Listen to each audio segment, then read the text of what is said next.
See the session with Bill Boyer, but just a really fascinating guy. He's a Marine and runs a drone company and flips houses. So he's going to stay in the main room with Kylie. I'm going to go into the first breakout room. For those of you who might have heard Bill speak already or want to learn about entrepreneurship and you want to possibly maybe start your own business when you're a vet or um, do a side hustle. We're going to talk about that. We're going to have people share their ideas. It's a lot of fun. We had a good time last week when we did it, so I wanted to keep that going. And then just quickly, tomorrow, I won't be here tomorrow, but Kylie, I think, is going to lead some sessions in the morning with some of the other folks on our team, and then we'll end the day, I think, at 12:30. So we go for about 90 minutes tomorrow. Um, and then if anyone wants to do like a one-on-one training session with me, I'm going to be in the car for 4 hours this weekend. So I'd love to talk with you guys. If anyone wants to have private consults, please reach out because it'd be my pleasure to spend extra help with anyone who might need it or just want to run their do some brainstorming. So I'm just going to put quickly I'm going to put my cell in the chat. And then just text me if you want to hook up this weekend. Saturday or Sunday is fine. All right. I'm going to go into breakout room one again for anyone who wants to do like side hustle, entrepreneur stuff. Come in there. Everybody else, stay here in the main room. All right. And give it like, well, you can start now, Kylie. Yeah, go ahead because the people are going to stay who are with you. Okay. So, Everyone who's going to stay and hear our awesome story from Bill Boyle, we are super excited to have you. We're super excited that you're here, Boyle. I'm going to do a quick introduction for you and then we can get going. Sounds awesome. So I'm excited to announce our next guest is William Boyle. He is a U.S. Marine and IT professional, a certified UAS pilot, and a mentor here at Seven Eagle Group. He's also a LinkedIn top community voice in leadership development. And if you've seen his post, you know he's all about what he calls the black belt mindset. Pushing yourself in mind, body, and spirit. Beyond his military and tech background, William is passionate about helping veterans through mentorship and advocacy. He's bringing a ton of energy to every conversation. Everyone, welcome Bill Boyle. We are so happy to have you on again. Yeah, excited to be here, guys. Thank you. So you've worn a lot of hats over the years, through from Marine, IT professional, mentor, martial artist. If you had to pick one of the experiences that best shaped who you are today, what would that be? Well, yeah, it's kind of tough, right? To pick, hey, what area, what thing, was best for me. But I think the biggest thing for me was building the black belt mindset. Starting out off in martial arts when I was younger. I was able to build my body and spirit, and I kind of call it the domino effect. I tell kids, I tell young adults, it's all about, building that mind, body, and spirit as a domino effect to crush everything you can in life, right? You start wanting to be the best at business, to join, elite groups like the Marine Corps and the armed forces. You want to start building businesses. You want to start, gaining skills and obtaining, as much as you can for the future and helping people. So, I would definitely say the martial arts really was something that was huge for me growing up and still is today. Yeah, absolutely. So kind of tell us your story from why you joined the Marines, how that transition was for you, and then kind of how you ended up where you're at today. Yeah, so I grew up in a military household. My dad was a jarhead that was in the Marine Corps. So I really looked up to my dad. I looked up to the discipline and mindset that he had, and growing up, and he wanted to put me in martial arts when he was going through the Marine Corps. A lot of the guys that were better than him, that he said, the guys that were performing, were martial artists. They were black belts. So he felt like that was something that if he would have become a black belt, if he would have gotten into martial arts, he would have built even a stronger mindset. And that was one of his goals. For me was, hey, I want to make this kid a black belt. I want to get this kid into martial arts.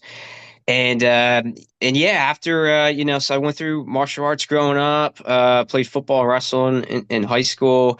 Didn't really do as academically well as I wanted to in high school. So I still felt like I had a chip on my shoulder. I wanted to prove myself. So right after high school, I went into tech school for information technology. Learned the computer trade pretty much. Started off a whole bunch of jobs. And then when I was around 20 years old, I wanted to get into entrepreneurship. I wanted to get into investing. So I started a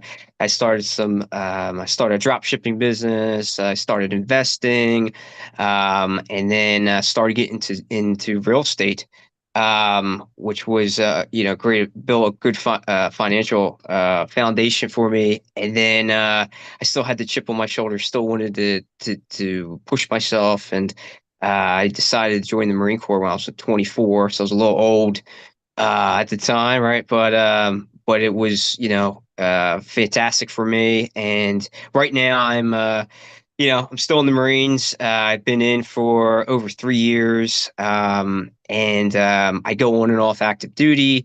There's times I'll go on for 6 months, or I'll probably look and go on maybe a year next year. So I have a lot of experience with transitioning on and off active duty. And It's not something that is, yes, yeah, Marine Corps Reserve. But it's not something that you should take lightly. It's a great opportunity to transition, but it's not easy. It's tough to get out of your everyday element, and you're going back and forth from civilian to military life and so forth. So. Yeah. What do you think the biggest lessons that you learned is that tra in that transition back and forth? I thought it would be easy. I remember the first time getting off active duty. I was like, I can't wait to go back home. I can't wait to be a civilian again. And I realized that, it was really tough. I missed that team environment. I missed that camaraderie. I missed my buddies. I missed the routine. I missed me being a Marine every day, on active duty. And I really had to stop beating myself up, and I had to kind of go back to the fundamentals of, God has us all in a place that He wants us to be. So you have to embrace it. You have to embrace the change, and you also have to embrace that transition, right? It's an opportunity. It's an opportunity to grow. It's an opportunity to meet people and to really you know have an impact, right? So I thought it was going to be easier, but fortunately, you get around support groups, you connect with veterans, and run into a lot of good opportunities. Yeah. Yeah, I think we're all trying to find that little thing for us right now, the thing that we needed to hold on to, maybe a group or that veteran community to try to get us all through it. Uh, you always talk about on your LinkedIn, you talk about the black belt mindset, training the mind, body, and spirit. Can you kind of break down each piece of that and tell me how you apply it to your life and how our transitioning veterans can apply it to their lives? Yeah, so black belt mindset, right? Building mind, body, and spirit for everybody is not easy, but if you can break things down, right, for yourself and build a foundation for yourself, right, you're going to have the biggest impact that you can on people. You're going to have the biggest impact on your family, biggest impact financially, mentally, physically, spiritually, intellectually, right? And that to me, if I could break down all my experiences, right, building the black belt mindset comes down to three things: building mind, body, and spirit. Your mind is your greatest asset, right? If you can build your mind and be, I call it, being, if you can build your mind, in terms of, pushing yourself, building that strength, reading, right? Obtaining as much as you can, right?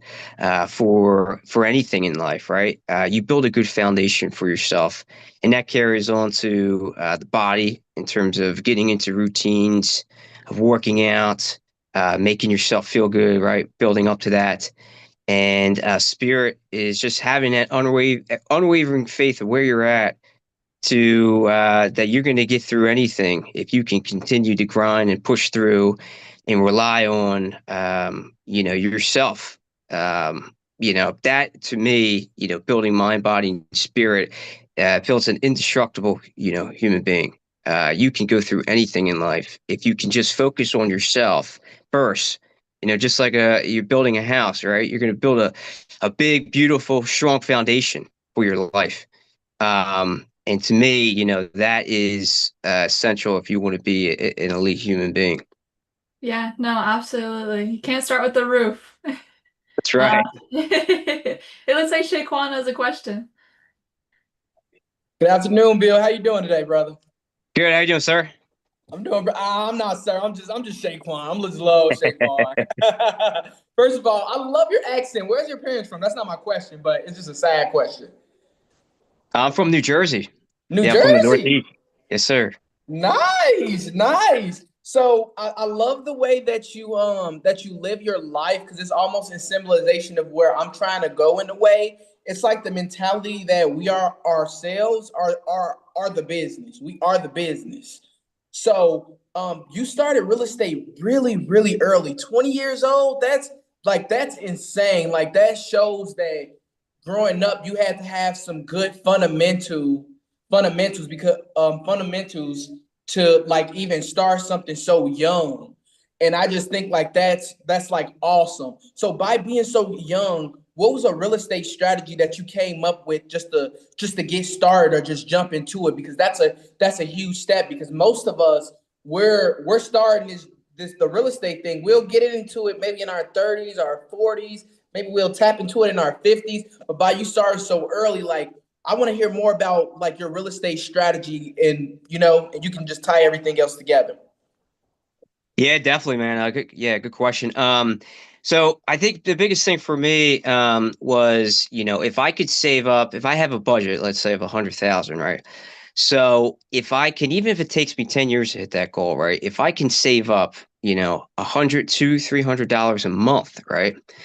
Over time I'm going to hit that goal, right? But I have to build a financial strategy where I'm living below my means. I'm sacrificing for the future, and I have that goal in sight, right? So not only are you saving that money up, but if you can build that credit, right?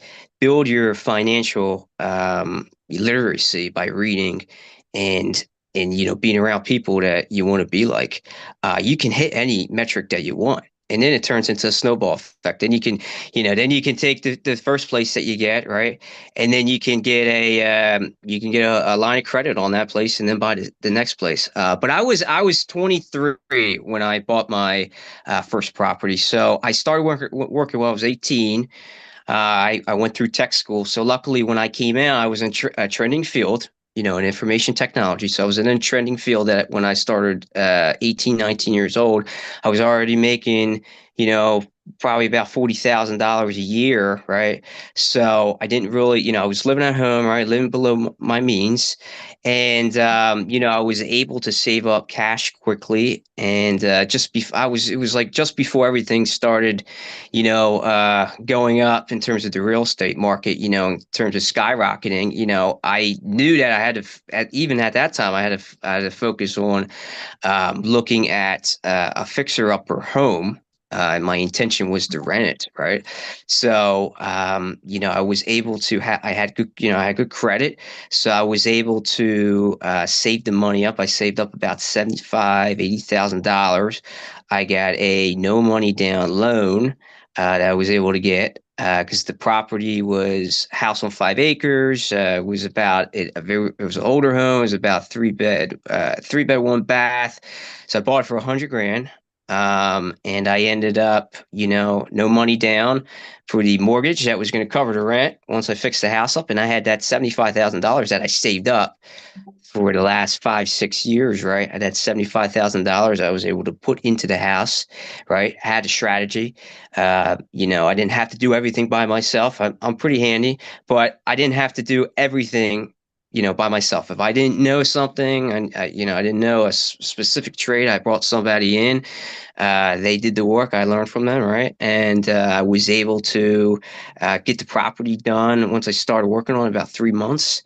And I turned it into a $2,500 rental, and now that's paying my mortgage, and it's also cash flowing a little bit for me as well. So. I definitely think we might be best friends. I think we might be best friends. You don't know it yet, but I'm saying it now. We might be best friends. I'm gonna hit you up on LinkedIn, and we gonna talk, brother. We gonna talk. Hey, come down to New Jersey. Come down here, man. Well, Hey, I'll book the flight. I'll book the flight now. yeah, Chicago's not too far. yeah, there you go, Chicago. It's only a 2 hour flight. You gotta come out. Thanks, Shaquan. Um, you mentioned in your LinkedIn that you're an ambassador for Right to Heal. Can you kind of tell us about that? Yeah, so I joined Right to Heal this year. I went through their drone program.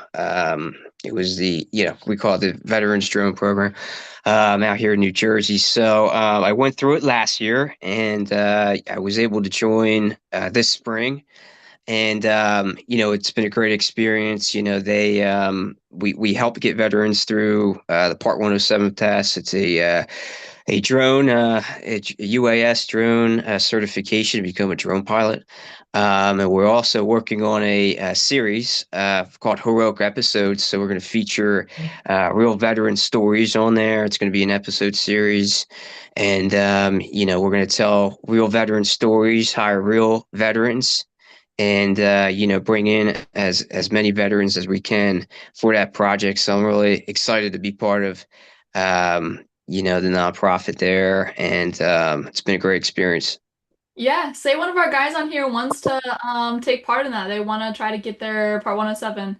How can they find you? Like what do they do to start that? Yeah, I'll put my in the chat. I will put a link to my profile. Just connect with me, message me, and we'll get you settled. We'll get you going. Awesome. Awesome. Um, on your back to the black belt mindset a little bit, what are the two daily habits or any that kind of keep you sharp in that mindset? Well, first of all, get a daily reader. This helps me out. It saves my butt every day. Um, it's got a lot of good context in there, motivational, wordage. And the daily reader for me keeps me guided, right? First when I first wake up, what I mean, I attack the day by reading. That's how I live each day. The second thing is you got to get it to do book. You got to write down everything that's going on in your head. Okay. You got to write it down. I'm not smart enough to remember everything or to keep everything in my head. I got to write stuff down. I got to write my to-dos every day. That keeps me on task. That keeps my goals in line for the day. And that's how I crush the day. 1 hour at a time, one word at a time in terms of reading. And, you got to crush the day by doing that. Yeah. Do you have a book that you would recommend to everybody? I really like Jocko Willink's books, Discipline Equals Freedom. He's got a really good, obviously mindset. He's a Navy SEAL, right? Business owner. Everything that he does, he attacks. He's not afraid of nothing because he knows that he simply doesn't have anything to lose, right? When you can attack everything in terms of a positive, obviously a positive a way, right? But if you can attack everything in life, and he talks about being default aggressive, right? you were able to build strength and resilience, right? And now you know that you got nothing to lose by saying, "Hey, I want to start a business. I want to grow a champion mindset and a champion family."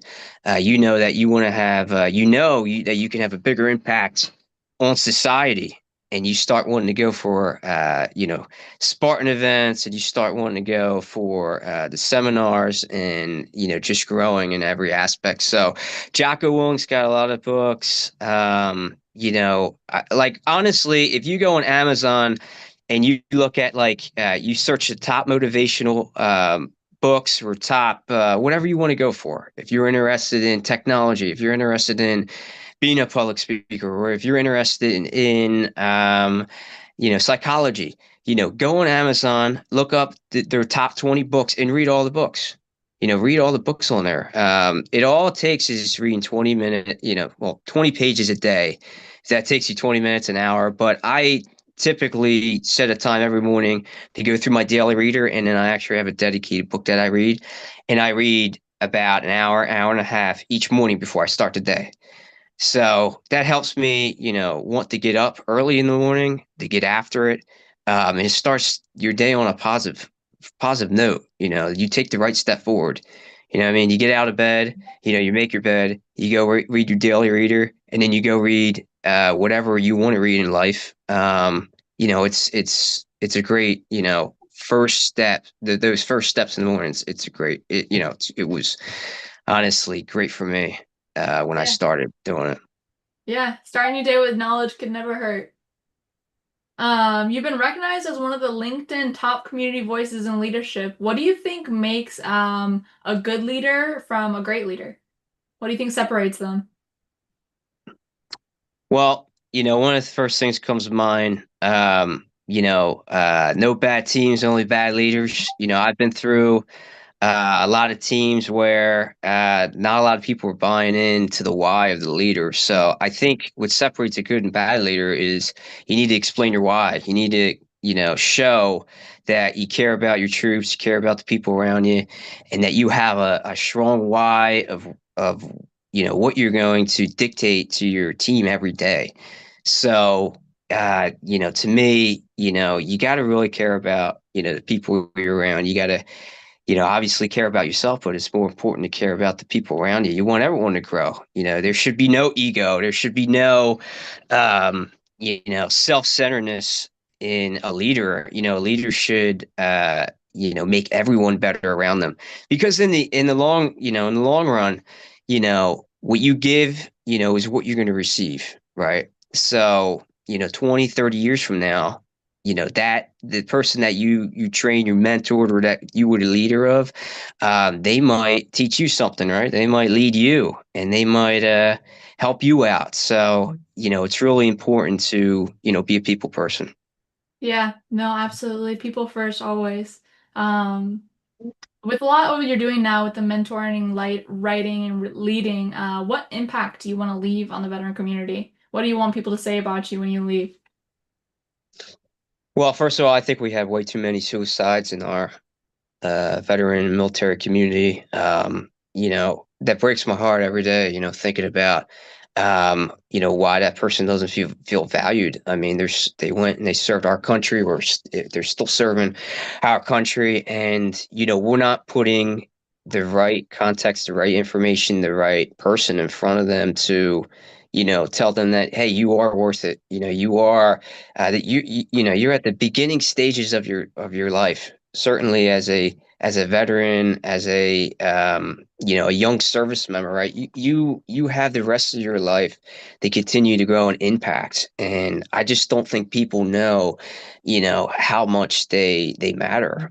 Certainly as a vet, you matter. You are a part of, at times you look at right now, I think the statistic is 3% of America serves in the military, only 3%. So, you have to think like, you matter. And, but no, I obviously I want to, stop suicides. I want to help people, but, I want people to think of me as somebody that, you know, you can reach out 24/7. and I will, help you as much as I can. I want people to be remembered, by that. Yeah. Yeah, absolutely. That's great. I only have one more question. So if anybody else has any questions, put your hand up in the chat. But I really want to know if there's anybody in here that's kind of feeling uncertain about their next chapter or where they're going to go, where life's going to take them. What do you have to say to that? I think there's only, how it is. There's only certain periods of your life that um, you only get like one shot of, or you're in that element where you might be only in that one period, that one, that box that you're in. You may only be there one point in time, right? And I think in terms of the transition, you have to embrace it. Don't feel stressed. Don't feel sure you're going to feel anxious, right? But embrace it. You know what I mean? Take time. Get a notebook, write down your thoughts, write down your goals, and evaluate what you're writing down, and just start writing and put everything in there. If you want to be the president of the United States, write it down. Make it a goal and how I'm going to get there. Hey, if I got to go to a political science route, or if I got to go to get more schooling, or if I got to go join a committee, or if I got to, whatever, if I got to go run for mayor and then go from there. What I mean? Whatever you're going to do, write down the goal, set it, and go after it. You got nothing to lose. I think the easiest thing for me is when I go through my goal setting, every time I transition, you know, financial freedom is really important to me because, I can do whatever I want. I don't have to take a job and go do something that even I like, but I'm around people that I don't like. Or, you know, I personally, I don't want to work for somebody the rest of my life. I want to work for myself. I want to have control of myself. So I have to set a foundation, right? And that foundation is financial freedom. I mean, build my mind, body, and spirit, like we talk about. Um, those are things that you can do any time of the day, in any point of the day. You could start, after, you know, this is over, right? You can start reading, you can start designing your life. And, by setting up a financial freedom goal and then going from there will make your life only, easier. But you have to read, you have to get ahead by reading and goal setting, but don't stress out about it. You should enjoy it because I think a lot of people would go back to that transition period and say, hey, you know what? I wish I had that opportunity again to embrace it and to start over, right? So embrace it, think, be positive, and you always have a mentor in your corner. Hit me up, if you have any questions about anything. You know what I mean? You always have a mentor, a veteran in your corner. Yeah, 100%. Thank you so much. Shaquan's back with another question. Oh, I'm back. He's There back. he is. Hey man, I'm loving it. I am loving this. I am loving your presentation right now, brother. I'm truly loving it. I believe that you should actually find a way to speak in the Foundations Week lineup because I think that everything that you're speaking about is such a strong foundation to start creating anything that you want to do. Like the one thing that I'm gonna take away from this presentation is that I actually just need to get a notebook and actually just start writing this stuff down because I have a lot of great ideas, but I have a better one tomorrow. But then as soon as I forget about the one I had yesterday, I'm like all off of whack. Okay, so my question is, what is your primary focus? Because I think that there has to I get the you do the fitness, the gym, you gotta take care of that, take care of the mind, Mhm. body, and soul. But then Mhm. right after that, like what's your like source of focus, or does it switch at times based off of what you're trying to focus on the particular goal at the moment? Um, yeah, that's a good question. Um, yeah, I think the biggest thing for me is my big goal, right, is to show the world my potential, right? My human potential. And that goes into a lot of categories, right? Being financially free, being a good, family man, educating myself, helping people, building businesses, right? Having a fantastic military career, right? And serving with others. So, I think all those things you have to move forward, but everyone has to find it in their own way. But I think for me, the day-to-day task is, you got to look at everything that you're doing.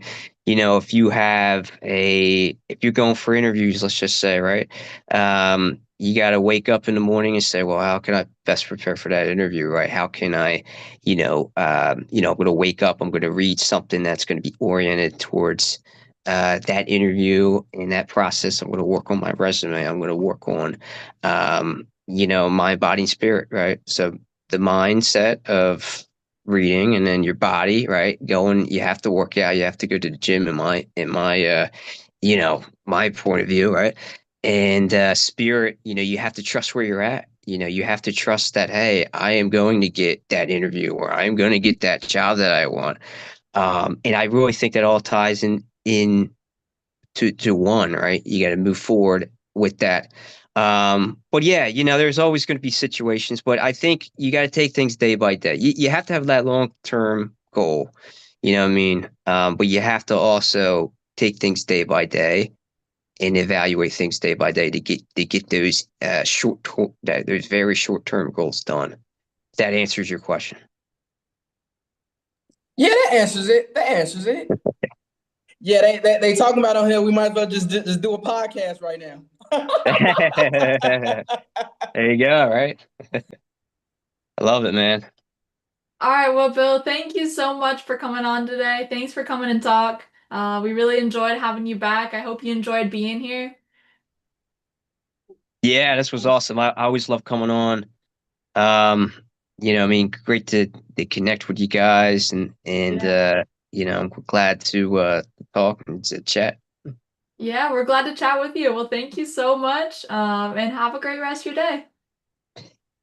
Yes, and you know what? I will drop in the chat my LinkedIn profile.